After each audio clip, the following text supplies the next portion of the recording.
Germanton super speciality hospital, doctor Mir Jawad Jar Khan, senior experienced orthopaedic surgeon, bone fracture, joint replacement, hip replacement और spine surgery.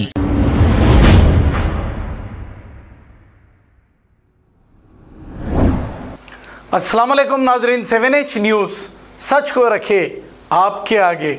Falaknuma police station हुदूद के इलाके में कुछ पान shops पर फलकनुमा पुलिस की जानिब से कुछ सरप्राइज चेकिंग की गई है। फलकनुमा पुलिस स्टेशन के SI नागाराजू ने ये चेकिंग की है। आइए देखते हैं ये report.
Germanten super speciality hospital, doctor Mir Jawad Jar Khan, senior experienced orthopaedic surgeon, bone fracture, joint replacement, hip replacement और स्पाइन सर्जरी कामयाबी से अंजाम दे रहे हैं। इसके अलावा neuro surgery, cardiology, gynaecology, dental, general medicine, dialysis और फिजियोथेरेपी जैसे शोबाजात में इंतहाई कामयाबी के साथ वाजिबी फीस में इलाज किया जा रहा है। शेयरिंग और प्राइवेट रूम्स। अस्पताल में 24 घंटे MRI, CT scan, 2D digital X ray, ultrasound, operation theatre, ICU और लैब की सहूलत दस्तयाब है। आपकी उम्मीदों के ऐन मुताबिक Germanten super speciality hospital, pillar number 150, Attapur, Hyderabad. खबर है शहर की, खबर है गाँव की, खबर है सारी दुनिया की। 7H न्यूज पसंद आए तो लाइक कीजिए, शेयर कीजिए और सब्सक्राइब करना ना भूलें। 7H news.